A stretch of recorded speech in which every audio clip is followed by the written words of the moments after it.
guys, welcome to the Everett Silver Show. We have exciting guests as we do every week, and so I want to thank you so much for tuning in, and I'm always bringing it to you, so thanks so much for staying in tune with us. Stay connected. You're watching the Everett Silver Show.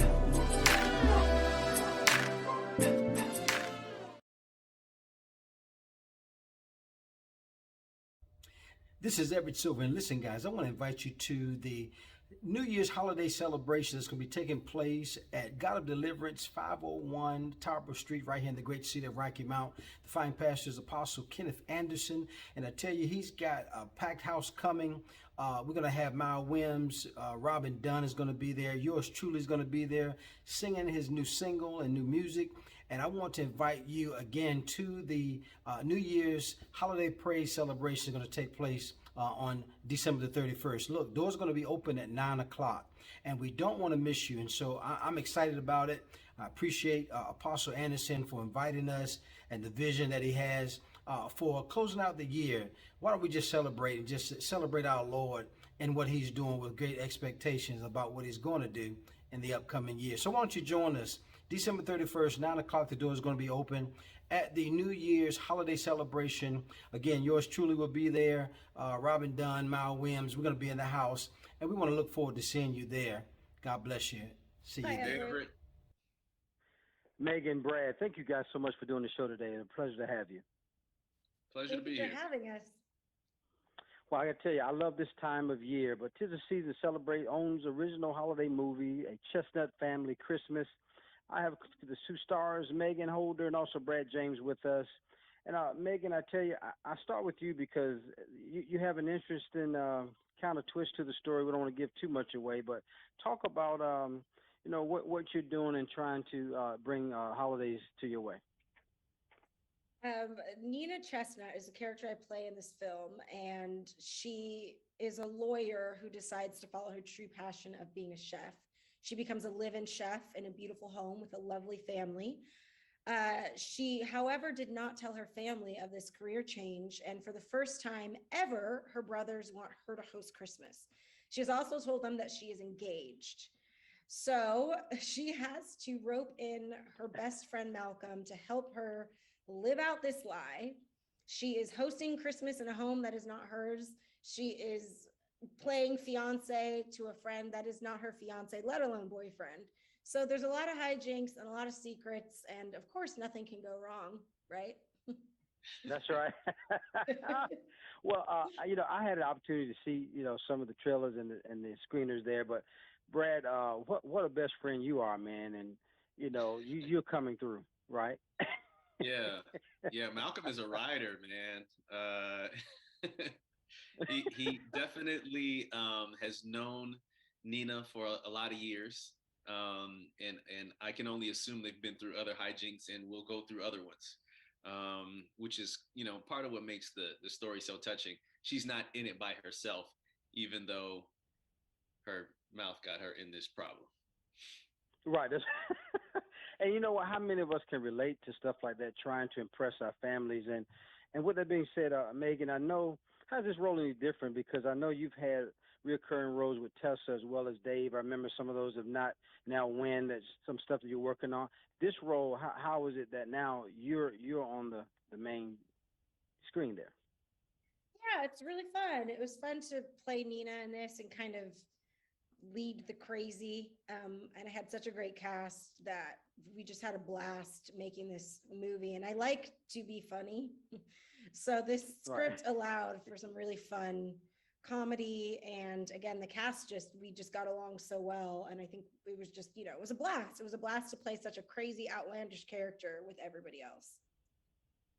Do you think, Meagan, that because sometimes family look at us as black sheep, that you think that's probably why we go the extra mile like that to say stuff that may not necessarily be true and plan this out like that? Yeah, I think a lot of people can relate to the idea of whether it's family or your friends, you don't want to let them down. Right. You want them to see you in a positive way. You want to seem like you're doing okay. That's just something everyone can relate to. So, Nina going through these extensive lies is not something I would recommend. But I do know that it's something that everybody can relate to, especially around the holidays, especially when you're hosting. There's a pressure there. Now, Brad, thinking of that because, like I said, I've seen some of. I remember you, man, from Tyler Perry's the hit series, For Better or Worse, and some of the things you're doing with Outer Banks, and congratulations on your daytime Emmy nomination as well. But how is it that you got to just tell Nina, look, just tell the truth? How hard is that? It's not hard at all. I don't know what Nina's problem is.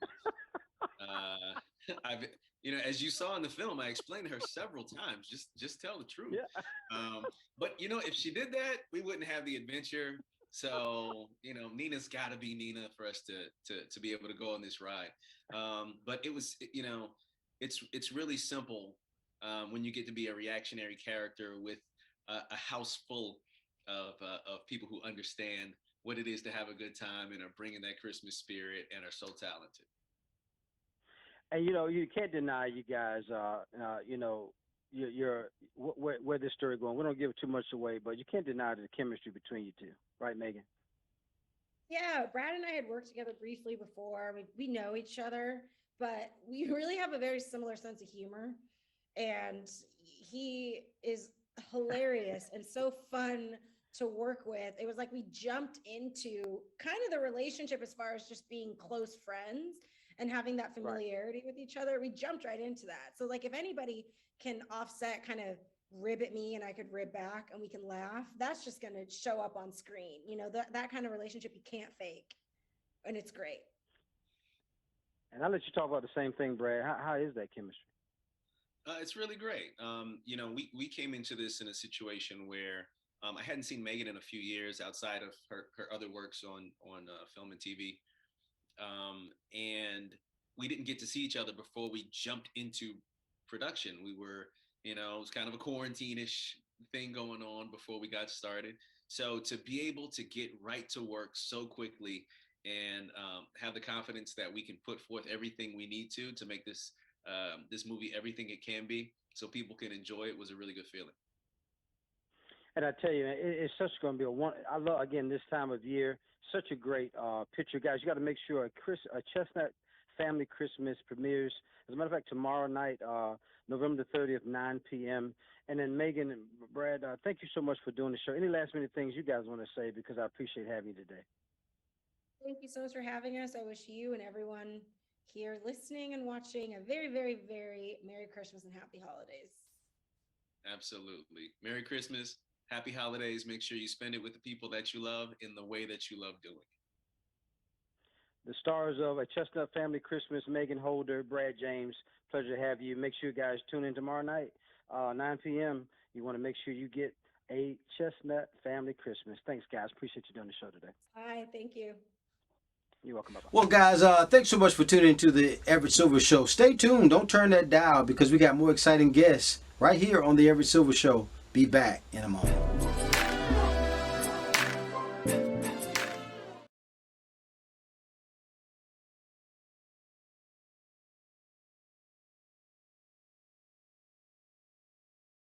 Let me call you for. I don't want to slaughter both of your last names. Let me say, guys, it's a pleasure to have.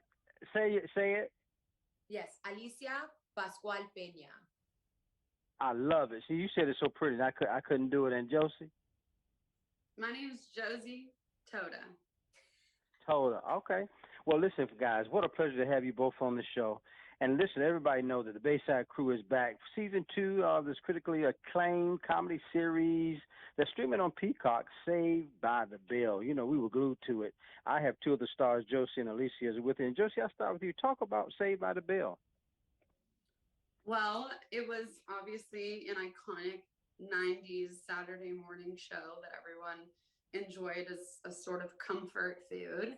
And our rendition is a more self-aware, more poignant, I think funnier. And we get to mix the old cast and add in some new, beautiful, diverse faces and tell some new crazy stories.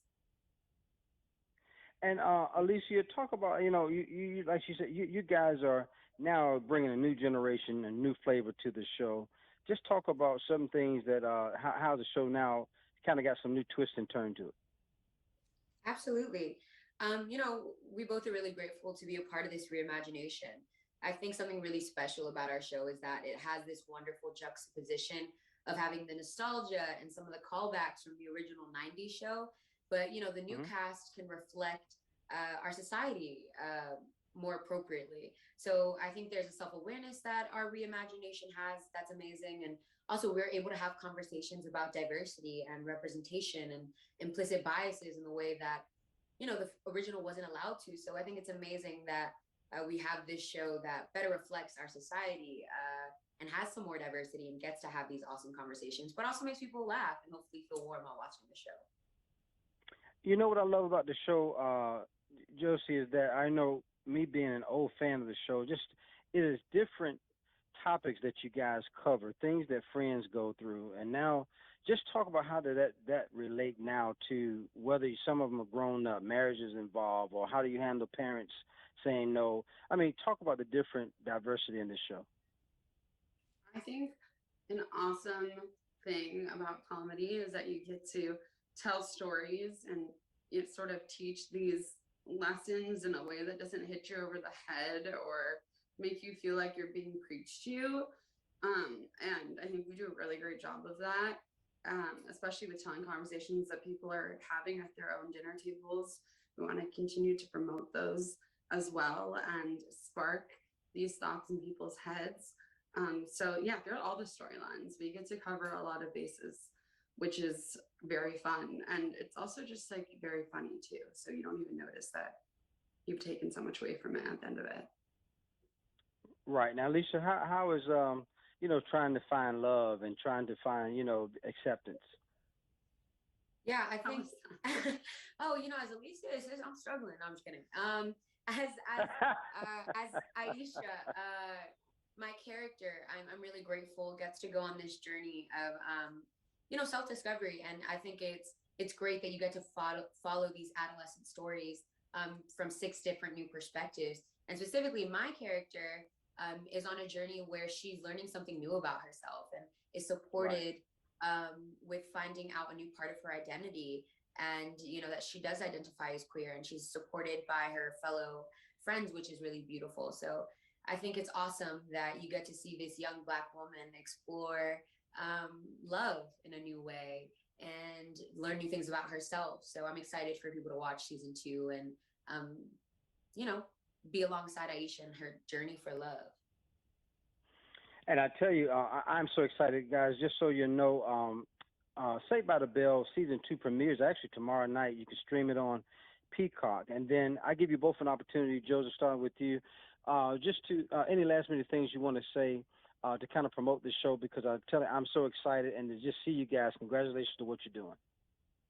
And Art, thank you so much. Our show is more self-aware than ever. It's funnier than ever. We have a sort of mystery this season, which is very fun, and a lot of different storylines that we haven't gotten to see last year and even in the original show. We are bringing back OGs, and I think people will really find it Right.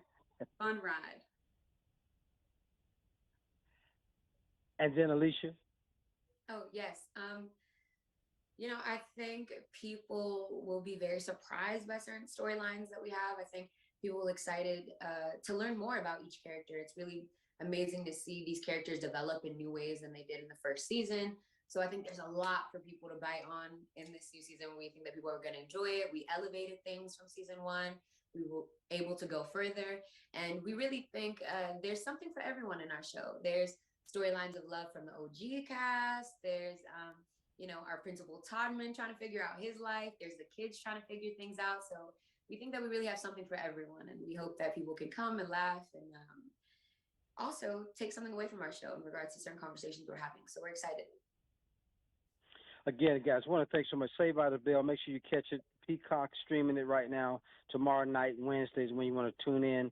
Again, Saved by the Bell. To the stars, Josie, Alycia. Thank you so much for doing the show today. Appreciate you guys. You be blessed. Thank you for having us. Thank you. All right. You're so welcome. You too. Bye. More guests coming your way. Don't touch that dial. I'll be back in a moment.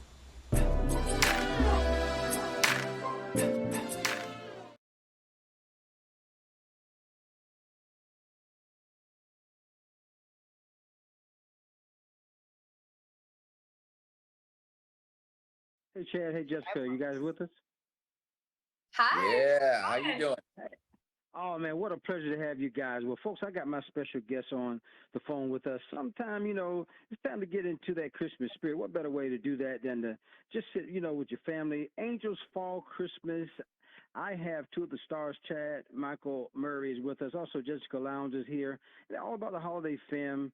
IMDb TV is giving us this exclusive stream at home for the holidays. And so I guess, Allie, I said Allie. I respond to both names. Yeah, no, I am Allie Morgan. You're right. Jessica, Welcome. This you is my play life. Allie. Exactly. Jessica, you play Allie, right? And tell us about your character because you think you're working too hard, and let's find out what's going on. Yeah, I play Dr. Allie Morgan. I am a workaholic. I'm a doctor, and I'm really struggling to find a work-life balance. And because of that, my boyfriend breaks up with me right before Christmas. So to prove to him that I am a workaholic that does have Christmas spirit, I end up creating this Christmas checklist. And I'm checking things off the list to prove to him that I love Christmas. And I meet this amazing barista, magical, special barista named Gabe along the way, who becomes my friend and my love coach. But there's a lot of twists and turns in this script. But there's also a really beautiful message, and I love it. And it feels classic. It reminds me of It's a Wonderful Life. And I think it turned out really well. And I think people are going to love it. It's not fair, I know, to the audience, but I've seen some of the it is a movie to get into. Now, Chad, is Gabe trying to sweep her off her feet? What are you doing there, man? What are you this handsome boy? What are you doing there, Gabe? I make one heck of a cup of coffee, and I fix people's love lives and fix their Christmas spirit. That's what I do, and I might get caught up in her beauty for a minute or two. There's an outside chance. And by the way, I say hi to everybody out in Raleigh. That's my old stomping grounds. I used to live out in Wilmington and spend a lot of time in Raleigh. So love you guys there. Thank you for all the hospitality over the years.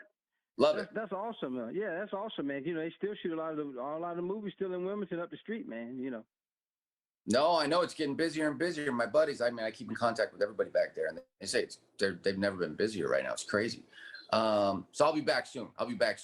But yeah, great. this movie, it's special, man. It really is. And I fell in love with the character of Gabe immediately when I read the screenplay a long time ago, and I just felt like there was something really unique to the story. It doesn't follow the typical pattern of what these films typically are. They usually have a very similar structure, and you kind of know the beginning, middle, and an end, and it's just how it's going to get there, right? It's all about the execution. This one does not follow that structure, and I think that's what people are really going to love about it. It's unique, it's lighthearted, it's funny, it's got a lot of heart, and yeah, I think you're going to be a little shocked by it. I'm sure. Now, Chad, I'm gonna go back to Jessica in just a second. But how in the world, man, you find time? You just wrapped up Holiday Train, alongside, Bruce Willis Survived the Game. But is this character in, this holiday movie different from those other ones? How is that? So much. I have a film coming out called Fortress. It's in December, and it's the complete opposite in every way. And I love doing character work, and I think you'll see that with Gabe here. It's very dissimilar to things that I've done in the past, especially even in this particular subgenre of Christmas films. And what I've done earlier in the year and later in the year, it's been a busy year, a very blessed year, and I love it. I'm taking a little bit of a break right now, taking a few months to just grow the beard out, get ready to be Santa this year. This is a hint. It will be fully gray for Christmas. I'll make sure I send photos and for the kids. And yeah, I think if you get a glimpse at the movie I have coming next, I play a character Balzari, and that comes out in like I said, December 17th, 18th ish, and it's completely and utterly dissimilar. It is the juxtaposition to this. Gabe is light. Gabe is innocent. Gabe is discovering what it's like to be in this particular world for the first time, and you'll see all that. You're going to see hints of that throughout the film, glimpses, and I hope you truly enjoy it. There's something very robotic yet innocent and dog-like. And I used a lot of things. I don't want to give any secrets away, but and everything from anal work to body work to pull Gabe together. Well, there you go. And then Jessica, you got to know every guy's heartthrob. Everybody remember 90210, Too Close for Christmas. How is this role in Angels Fall Christmas any different for you? It was my first time playing a doctor, so that was really great. And I love the story and I loved the arc. I love that she starts in one place and ends up in an entirely different place by the end. And I think when you get to know the character, you realize that she lost both of her parents at Christmas time. So that's why she doesn't have a lot of Christmas spirit. It's a painful time for her. And I love that depth. And in these films, like being able to just dive in and have those layers that the characters are peeling away is awesome for me. And again, I liked the ending. Like reading the script, even when I got it, I didn't know what was going to happen. And that doesn't typically happen with these films. But I feel so fortunate every year to be able to do films like this where, yeah, they're light and they're fun and they make you feel good. And I think it's really important, to have this content on TV with everything going on in the world. Like sometimes we just don't want to deal with everything else. We just want to have escapism and enjoy, and it makes you just get in the holiday spirit. So yeah, I love doing these movies. I'm really excited for GAC. This is mine and Chad's second movie for them. I also love that IMDb is streaming it, which is free and awesome. So yeah, I think it's going to be great, and can't wait for everyone to see it. Well, I got to tell you, I'm so excited to have you guys. Got Angel Falls Christmas premieres November the 26th, guys, on IMDb TV. Also, GAC Family as well. And so make sure you do it. What a wonderful time to just have and spend with the stars. Chad, Michael, Murray, thank you, and Jessica Lowndes. Thank you so much for doing this show today, and much success. I'll be glued to the set. All right. Thanks, my man. Have a blessed one. Have a good one. All right, you too. Bye-bye. More guests coming your way. Don't touch that dial. Be back in a moment. Hello, Hi, Everett. I tell you, Jerry, Charlotte, Commissioner Harder, thank you guys so much for doing the show today. Well, happy Thanksgiving. It's great to be with you. That's right. Happy Thanksgiving. Well, I got to tell you, I got the one and only D. Jerry Jones, owner of Dallas Cowboys organization, his daughter Charlotte Jones, as well as Commissioner Harder here. They're kicking off the 25th year Red Kettle Drive. And Jerry, I start with you because you guys celebrating 25 years and being a part of this. Talk about what this kind of means to the organization? Well, it's inspirational. You've heard of who you hang out with. Well, I just hope the Cowboys hanging out with the Salvation Army for 25 years has done what I think it's done. The Salvation Army are professionals. When that dollar goes in that red kettle, you can rest assured that people are going to know you care. The Salvation Army are pros at it. They don't have to have meetings. They'll have those shoes on them before they blink, or they'll have some hot food in them, knowing they care. That to me is what's inspirational about the Salvation Army. It's just great to use our Thanksgiving Day game and go to 70 million people and tell that story. Just remind how special the Salvation Army is in this country.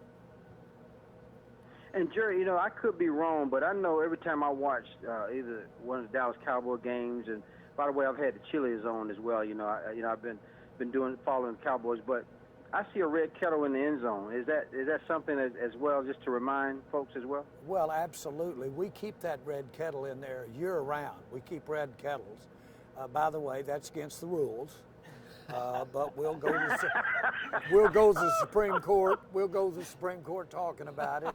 In the meantime, the Salvation Army is going to win every trial. Yeah, and so I think old Zeke may even spend the night in there tonight just to see if that'd give him a little more luck. But he'll be in there hopefully before the day's over. But absolutely, we're so fortunate to have the fan and the visibility and the fans that we have. To have that transferred over to the great job in this country for all of us. The money stays in our local community, Salvation Army does. That's right there at the top of anything I've been associated with the Cowboys. I tell you, you're doing great work. And then Charlotte, I know you guys trying to raise a certain amount. How much are you think you're trying to raise this year as a goal? Well, we're trying to raise about 50% over what we did last year. So we're looking for a goal of $175 million. And there are so many ways for people to get involved and to give. They can text Kettles and 51555 and make a donation that way. They can ask Alexa and make a donation that way. They can donate their Bitcoin and make a donation that way. Or they can go volunteer and ring a bell or adopt an angel. There are all kinds of ways to get involved with the Salvation Army, and we just hope that our involvement and our players' involvement inspires others to give as well. And then, Commissioner Harder, talk about, a lot of times people, when you do drives like this, what is the mission? Where do the money goes for this type of cause? Well, as Jerry indicated, all the money that comes to the Salvation Army stays local. We want to make sure that people know that when they give to the Army, they're helping their neighbors. They're telling their neighbors that they care.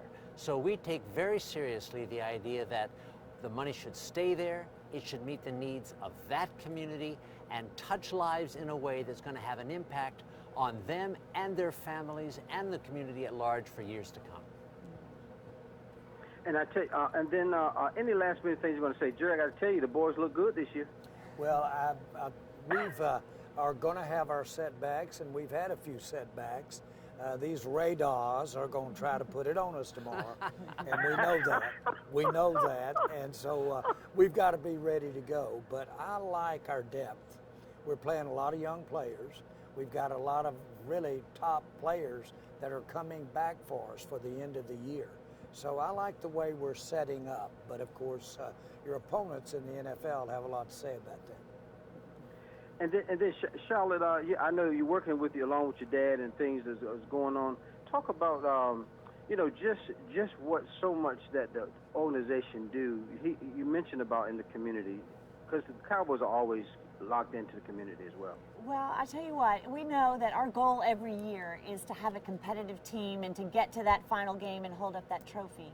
But our purpose is far greater than that, and that is to use the visibility that we enjoy and the tens of millions of people. I think we go over to 70 million people on Thanksgiving Day alone, and use that visibility to inspire others to give as well. And that's what it's all about. It's about being a community, it's about being a team, it's about providing hope to those who have none.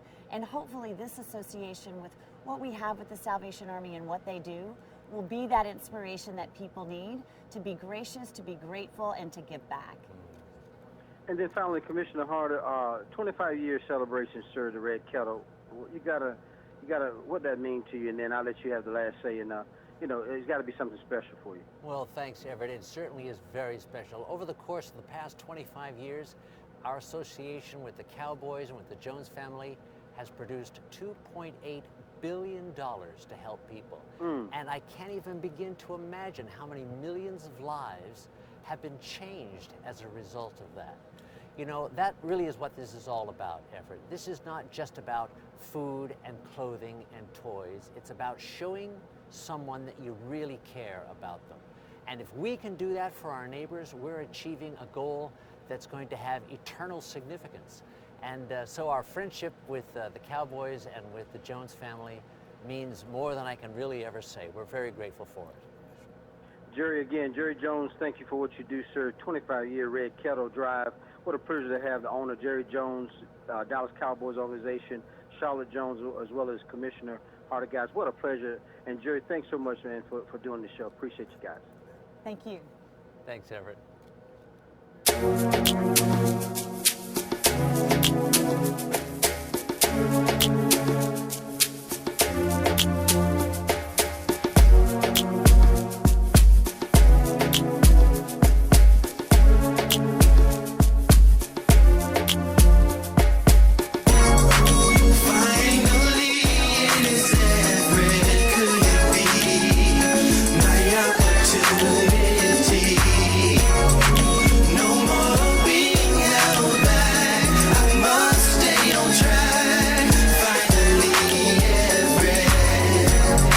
Seems like forever is coming. I can't believe it's happening to me.